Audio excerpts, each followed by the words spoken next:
megegegugegugeg sadulita.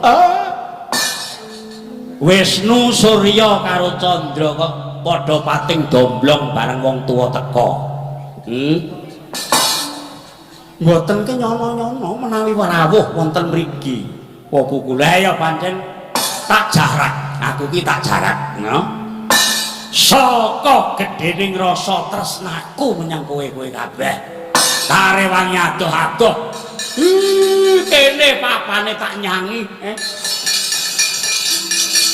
Kula ngaturaken pangabekti mugi kunjuk pukulun. Iya tak tampa Wisnu. Nggih, Kanjeng Rama pukulun pangabekti kula katur. Ya, Surya bekti kula katur pukulun. Candra ya nang kene wis wong loro wis ndisiki rene. Wis wiwit mau esuk kowe. Inggih Rama pukulun. Ya syukur. Ya kaya ngono kuwi, seduluran ki ngono kuwi. Aja ngrasake adoh karo cedhak. Ora usah diitung. Adoh cedhak ki nek diitung gak marake kendho. Sing baku neteng ati, atine pengin menyang. Dituruti, wis do tuwek-tuwek ki apa-apa dituruti. Ora mung dolan nawor kancane nek perlu pengen rabine iki, rabi yo. Dikira aku. Mbok sampun gegujengan to apa? Ora guyon ngono. Aku iki seneng nek dulur padha rukun. Kowe Wisnu anak Bathara Guru. Surya karo Candra kuwi anakku dhewe, tunggale Yama Dipati karo Tembara barang ki anakku. Iki nek pakem kono ngono kuwi. Awake dhewe iki mung kari nampa ngono. Nek brang jagat kulon dudu wengkon negarane dhewe. Mula bukane agama ingkang umibaning papan kene iki nek Wisnu kuwi dudu anake Bathara Guru. Wisnu dewa sing dhuwur. Inggih pukulun ning wis ben saiki ngestokke apa nek jagate wayang ya wis manut jagat wayang ngono wae. Inggih wa pukulun. Mergo biyen iku ora ana sing weruh, ora ana sing ngerti aku karo kowe lagi nampa lelakon sing kaya ngene iki. Wisnu Surya karo kowe Candra. Inggih Rama pukulun. Lajeng kula nyuwun dawuh. Kowe mau do rerasan apa? Ngene ya. Aku biyen kuwi diudhunke karo wong tuaku Sang Hyang Tunggal. Sang Hyang Tunggal ki nalika semana ya Sang Hyang Menang ki ya tunggal merga nalika anak-anak aku Kakang Tejo Mantri lan Ismaya aku karo Manik Maya kuwi biyen Bathara Wenang ki manunggal karo Sang Hyang Tunggal. Dadi tunggal ya menang ya tunggal, ngono. Perkara kuwi pancen kaya dene wong ngilu kaca. Kakangku Tejamaya saiki dadi togok kae mergo biyen duwe untran-untran karo aku sakit apa ning Gunung Candrageni ing Gunung Merapi. Wis mentas. Lah aku ki biyen wis medhun menyang Marcapada. Aku didangu karo bapakku. Kowe mudhun nyang Marcapada njaluk apa? Kula mboten nyuwun sangu menapa-menapa, namung nyuwun sangu kanca. Semar nulya ayang-ayanganmu kang abebagongan. Bagong ki rambut turah sing ana mburi iki jenenge Bagong. Ya. Nek sing ana ngarep jenenge Kuncung. Mula jelek ana wewujudan sing meh memper karo aku tak jenengake Bagong. Alias glonder.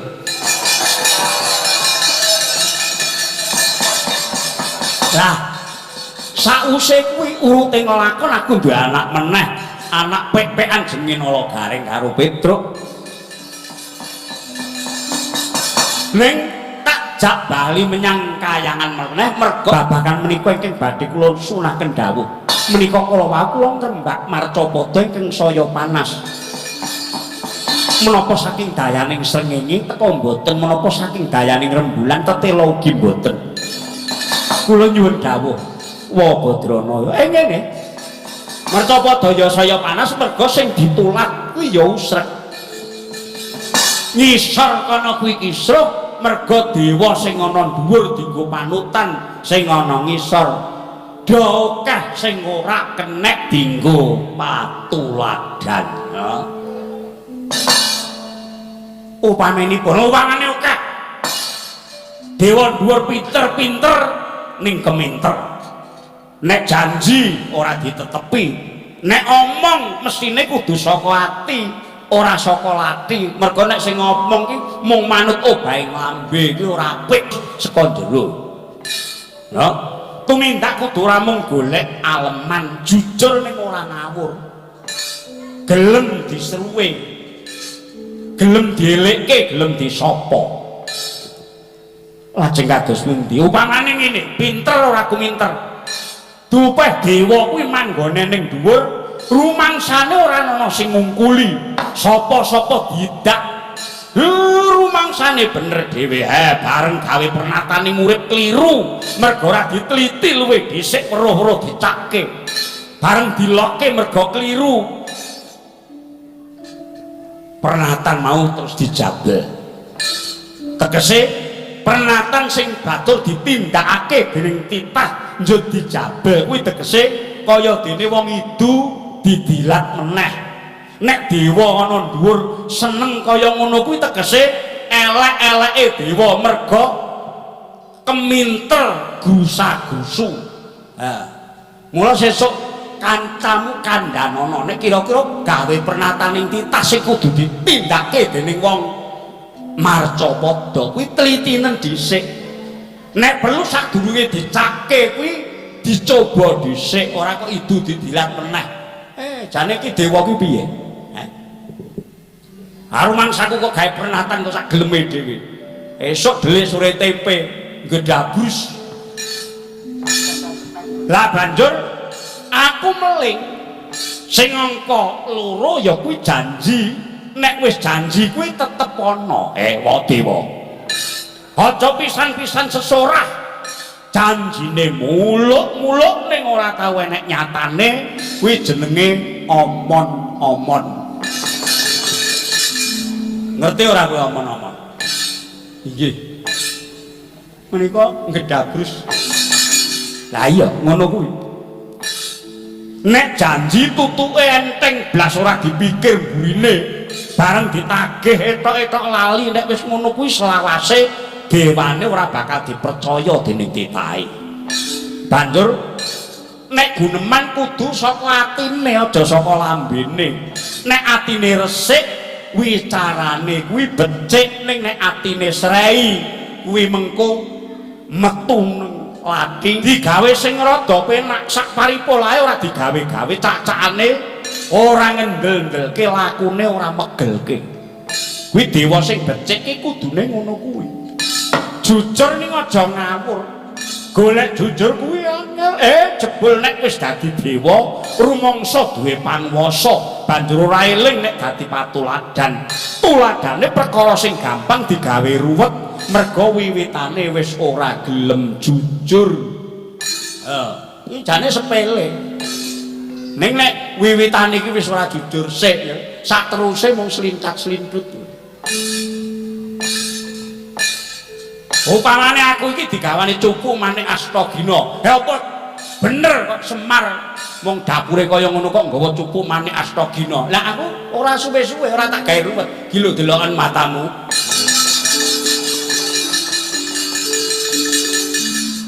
Ora susah kok kon ngayomi sapa-sapa. Wong temene aku ya nggawa cupu manik tenan kok. Sing sawape ana 8. Ya aku ora bisa luwe, ora bisa ngelak, ora bisa kademen. Lan Semar kuwi sejatine ya wis ora bisa kegiwang ing reh wanita. Mula bojoku ya senggani kuwi. Sing duwe anak dewa 10 kuwi. Senggani saiki ewadine somben enek-enek kuwi perkara liya. Ngaten. Ya. Banjur nek dadi dewa, Wisnu, Surya karo Candra kuwi kudu gelem disaruwe. Abote ngabot kuwi nek dadi dewa, sak tindake kudu mawas diri. Nek kleru gelem dielekke, salah dibenerke, luput dipernahke. Ora mekengkeng. Wegah nampa wewarah nampik pitutur becik nek perlu malah nyalahke menyang wong liya. Ora kaya ngono kuwi adune mula. Ketujuhe ngenu kepasanging yogya. Tekaku ing titi mangsa iki aku bakal rewang marang bot repoting dewa.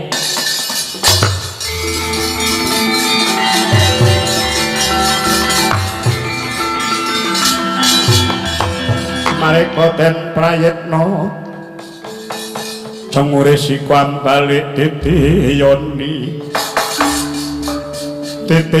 kandayani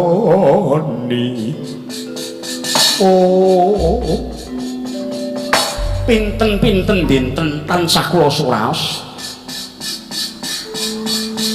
mbok menawi wontenipun kawontenan dewa kados mekaten awit saperangan para dewa kathah ingkang rumaos sarwi mboten sampurna. Ora sampurna inggih. Dupeh kesinungan kawaskitan kelangkungan sak inggiling menungsa. Lajeng adigang adiguna wonten dewa ingkang mekaten pukulun. Iya. Mila gegaran ageng panguwaos ngantos kirang waspada matrapaken lampah satemah manggih wirang. Mboten pantes dados tepa palupining titah ing Marcapada. Inggih, Rama Pukulun, piye Candra nyatanipun kathah para dewa ingkang dipun sotaken dados nista. Kathah para dewa ingkang kenging sot mandhap dhateng Marcapada nebus kalepatan. Ya aku ya nyekseni akeh dewa sing disotke. Ya, kejaba saka kuwi rumangsaku saiki para menungsa nek disawang saka panyawangku. Marcapada kuwi akeh sing rusak timbang sing bener. Nalaripun kados pundi? Merga panembah dienggo garan padudon. Tak baleni sepisan maneh panembah dienggo garan padudon. Lah bareng tak taliti tak semak jebul sing ngajak padudan ku ora akeh. Wong sing tukang nyerang panembahe wong liya sing elek-elek panembahe wong liya kuwi wonge ya kuwi-kuwi wae. Iki jane wong duwe panembah sejati iki apa pandan maning iblis kok cak-cakane kaya ngono. Kamanungsane wis ilang. Wis ora duwe rumangsa nek kabeh kuwi titahe sing gawe urip ya titahe Hyang Widiwasa. Wis ora duwe rumangsa nek kabeh diayomi karo Sang Hyang Widi. Yen beda penemu adu karosan dasare adil ana ing Marcapada saiki wis angel golek-golekane wis. Inggih Pukulun. Mila pareh ning perkawis menika menawi kula minangka dewa ingkang kejibah ngreksa katentreman menawi kula namung kendel kemawon lajeng badhe kados pundi jagat menika. Ya Yayi Pukulun. Banjur cara apa ingkang bakal mbok tindakake murih tentrem rahayuning jagat iki? Kula Semar piye Wisnu? Kula nampi suwanten akasa inggih sang Akasawagya.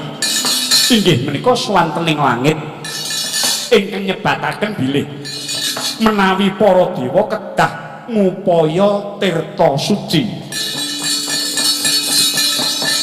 Banyu suci piye ingkang winastan tirta amerta.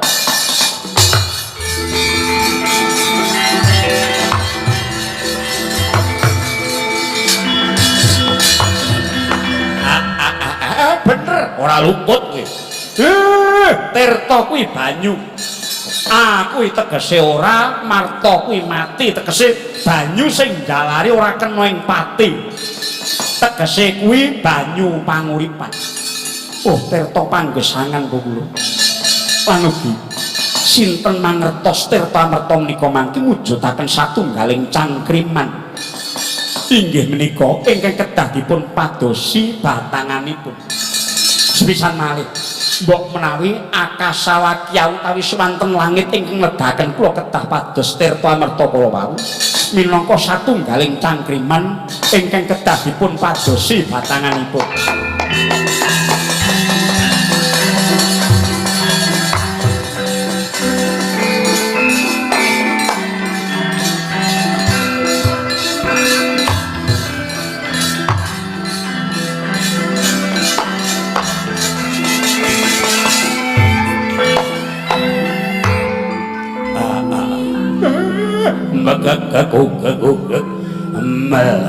Sadulita. Wisnu. Banyu panguripan kuwi sarananing urip nanging kuwi wujud. Apa mung surasaning tembung sing kudu diglecak lan kudu tilaliti. Ning kok menawa iki pancen pituduh saka Hyang Widi ingkang ora melok, wujud pituduh saka Hyang Mahanasa sing ora melok, sing yasa jagat iki maringi gaweyan menyang titahe. Merga aku kowe ben padha budidaya lan ben padha mikir. Mila kula tetep badhe budidaya ngupaya tirta marta menika kanthi nyuwun dawuh kaliyan Kanjeng Rama Pukulun Sang Hyang Jagat Giripati. Ayo aku rujuk, aku madhuk Wisnu.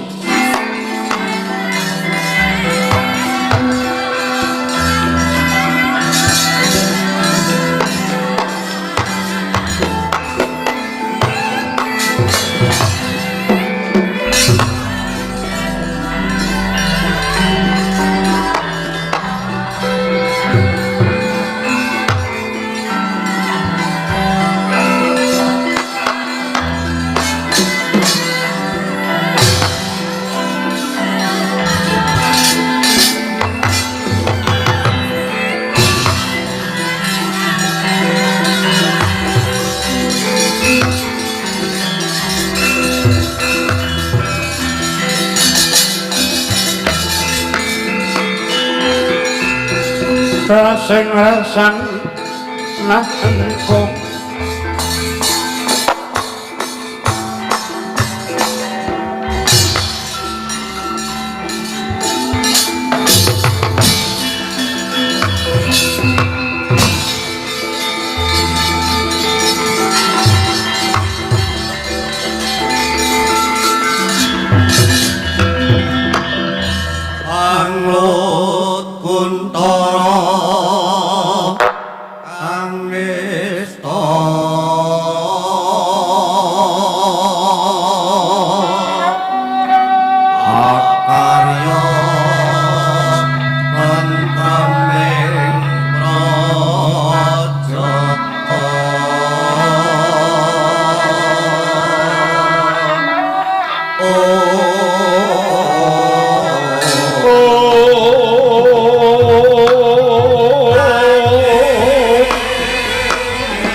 ilahing alit namastu namasidam Kakang Ismaya pangabektiku katuwa si Kakang. Iya guru tak tampa. Ora liwat bos padha-padha wae. Guru Pukulun kula ngaturaken pangabekti mugi kunjuk Rama Pukulun. Iya Kaki Bathara wis ulun tampa. Kakang Ismaya sanget andhatosaken bombong birawaning manah dene handika Kakang Semar prapta mriki kanthi anganti atmajala ning Untara Segara Kakang. Kejawi lenggahing prayogi keparenga kula nyuwun dawuh. Kaki bener apa ingkang usira rembug dewa kudu darbe piyandel ingkang ngungkuli menungsa lumrah. Merga saka pemanggih ulun dayaning Tirtamerta bisa kinarya nyirep sagung lelara.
ngaturaken ageng panuning tanpa pepindhan awit dawuh paduka Kanjeng Rama Pukulun. Iya Kaki. Jawata aja nganti bisa ketaman pati dimen lestari nggone njaga lan duwa tumangkaring angkara murka. Kang sarta dewa kudu manunggalan tetunggalan nyawiji makarti. Kanthi golek tirta amarta iki dadi srana gumolonging tekad bebarengan makarya. Supaya dewa uga neter kekuatan sarta ngulir budi. Dewa bisa padha ngasah landheping pamikir supaya barang ingkang langka bisa ketemu. Ulun mengestoni amung perkara iki sayektine ora gampang kelakone Kaki. Merga apa? Manut pituduh jroning alam samadhi ingkang aran Tirta Amarta mau dumunung oneng segara Kesirarnawa. Kesira kuwi puhan, Arnawa kuwi segara. Bathara Guru tegese segara puhan kuwi segara susu. Yen ngono cetha angel nggone goleki merga golek banyu iki mengko bakal goleki ana sakjroning banyu tegese tumraping menungsa lumrah nek dudu dewa ora bakal bisa mbedakake ndi banyu Tirta Amarta lan ndi banyu puan.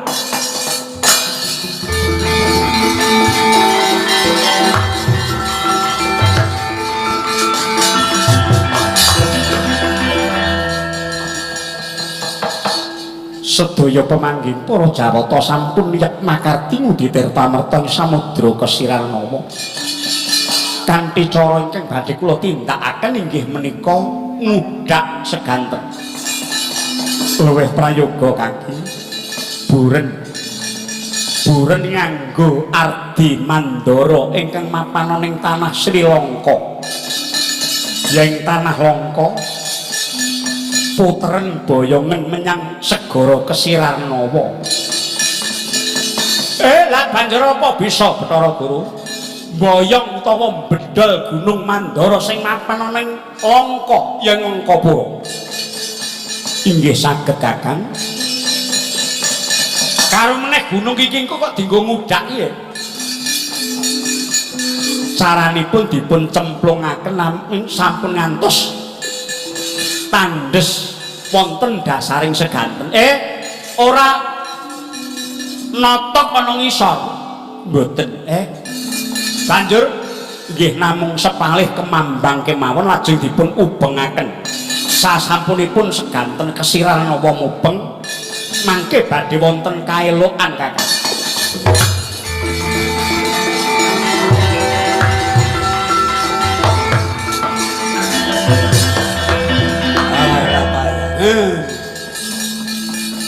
Iki Wisnu wis kudu ngulir budi kowe.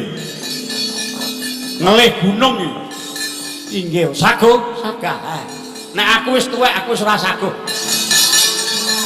Aku nek kon ngelih gunung sayane nek gununge loro aku wis ora betah aku. Gunungipun namung setunggal Gunung Mandara. Siji inggih setunggal Kakang. Siji iki nek gedhi banjur apike sapa sing dikongkon bedol gunung Anggraja aku lho. Bathara Wisnu kula wonten dawuh Rama. Prentahna marang Naga Sesa Anaga Basuki supaya ngangkat Gunung Mandara.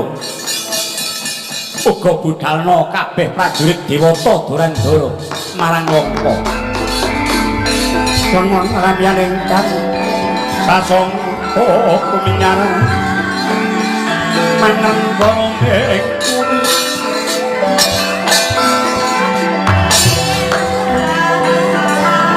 mangken tanpa sireng halap ning karang umat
karo lakripaning wasta samapta manekan dewa pinenang amrita purna gumolong satyanya pilih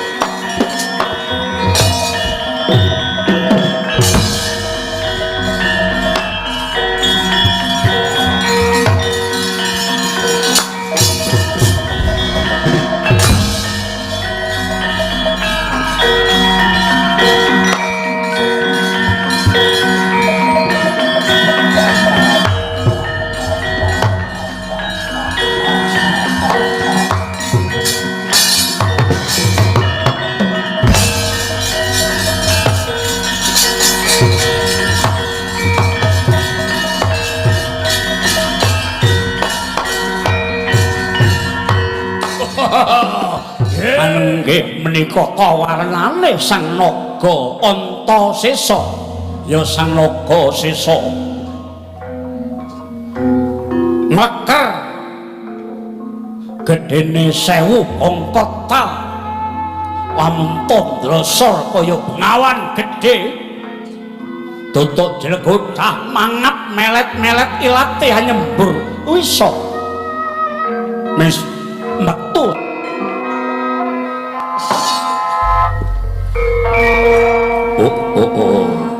Di Lasugi ana dawuh mapa Kakang? Nggih. Bejo kemayangan awake dhewe iki najan tinitah wujud naga. Ingkang gedene kagila-gila ngene iki nanging aku karo kowe rumangsa nrima. Dene pandume sing gawe urip marang aku lan kowe najan wujud kaya mengkene ning nyatane gedhe paedahe. Tumrap karaharjaning donya iki dadi sing melu ngreksa katentreman lan kayuwananing jagat ora mung dewa. Oh iya pancen ya bener sing duwe wahyu katentreman ku ora mung dewa awake dhewe ya kadunungan wahyu kamulyan apa katentreman ya loro kuwi merga tumrap aku nek wis kedunungan katentreman karo kamulyan kena kanggo mbangun apa-apa. Iya. Ya bener kuwi. Klebu kayang aku karo kayanganmu kene uga bakal tak banyo isih ana kalaning jaman Satyayoga. Ya kuwi mapan ning jaman Mas Tatakrama isih murni. Wong culika kuwi ora ana. Banjur ngancik angka 2 ya kuwi jaman Dwapara Yoga. Jaman Dwapara Yoga sing kepiye kuwi jaman Sloka. Uriping titah wiwit ketukulan dosa. Banjur jaman Tembaga utawa Treta Yoga. Angkara lan kautaman timbang bobote. Kabecikan ditindakake ning Etta Genira wawan pangandikan nenggih Sang Naga kekalih. Kasaruprataning Kilurah Badranaya ingkang blojokan pelarapan.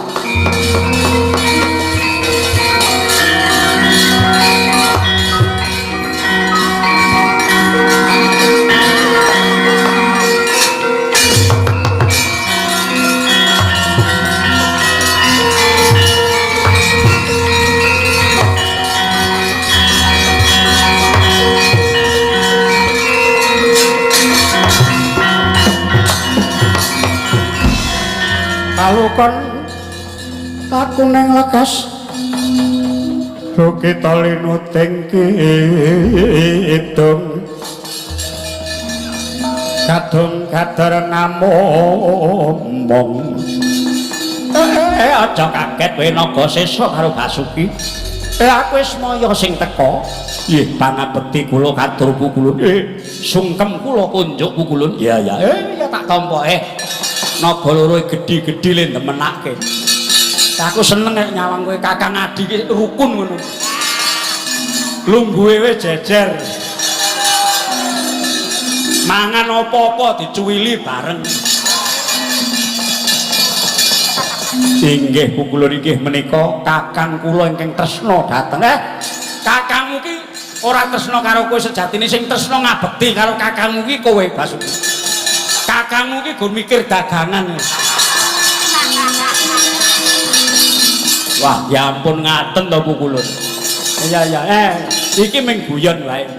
Wonten wigatos menapa pukulun rawuh wonten ing mriki ya naga sesa kula. Iki Dewar duwe gawe gedhe ya kuwi golek tirta amerta.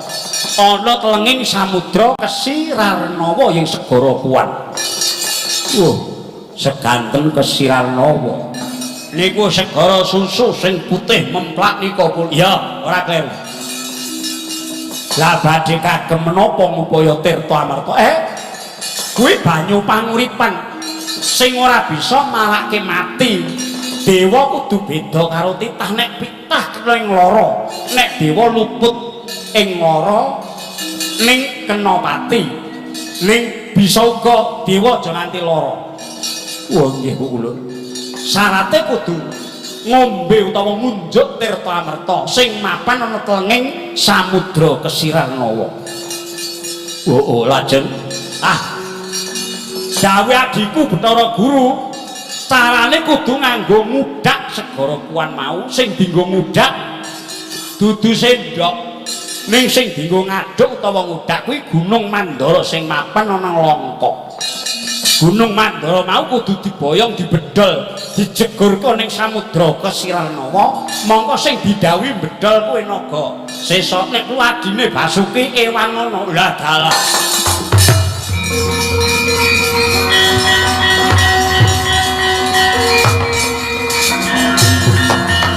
katrisan kapirang muri nangkul dinempet kempet dosangar naning bawana. Waduh pukulun paduka menika dawuh menapa? Senajan to awak kula semanten agengipun nanging kula menapa kecunggah. Lah kabeh dawuh dewa ki wis dipikir lho. Mula dipilihke sing awake gedhe kuwi sing ngoso. Urung karuan. Lah kula niku nggih gadah kanca awake gegedhen malah gur jenggruk. Goyon jejak-jejak.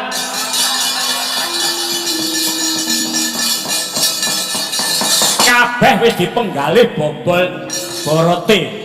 Mula dipasrahke karo kowe Nagasesa. Waduh piye Di? Suwe nek gawean mbok dinyangi. Masa arep nek gawean pisan dadak dibalak. Dinyangi no. Junjung Gunung Mandara semono gedene iki mung aku karo kowe. Engko nek ditekati tememen lak mesti iso. Aduh. Aja bingung kowe, sago ora? Kowe nggih mangke rumiyin kula pikire kula. Aduh piye ya iki?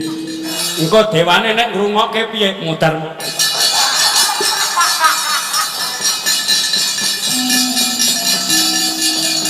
Wong gaweane ya abot kok ngene to gunung kok dikon bedol. Aduh. Yes ngene kalah cacak menang cacak ditandangi. Kowe aja gremang-gremeng nek sago nek mangkat to. Inggih pukulun nang paduka mengestoni. Ya aku tak mengestoni. Piye Di? Ya mangkat. Gunung Mandara ning Langka kuwi adoh ya. Lakon sedina sewengi. Saka kene ya sedina sewengi iki meh sore kira-kira lagi tekan kono. Lah kuwi kira-kira nek doe semono kuwi lerene jajan ping pira cangkeme. Kok mikir badokan. Gaweane ditandang, nek saiki kudu nganggo leren. Lah tujune liwat ngawang-ngawang, sing liwat dalan alus ngawang-ngawang ki gur separo. Upama ngantek tekan gone kono dalane alus terus kaya awang-awang ora mampir no. Aku ngerti akalmu. Angger liwat dalan lempeng ora nek sandungan apa-apa gegono kuwi mesti ora mampir jajan. Iya, iya, Bu Gulun kula sagah. Nek saguh kah budal ndang mangkat to naga sesuk. Naga kutrang pangarasan manik kembang abadi.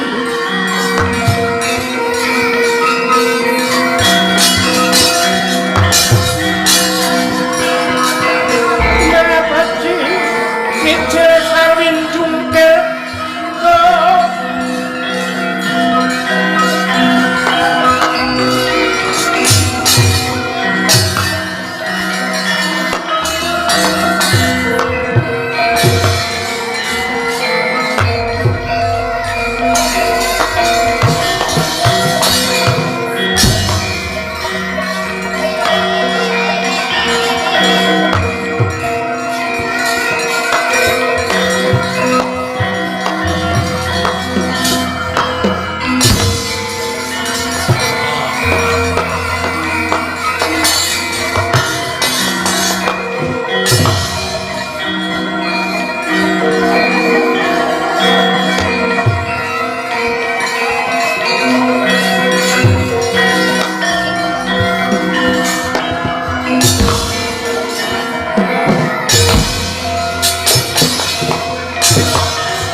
Thank you.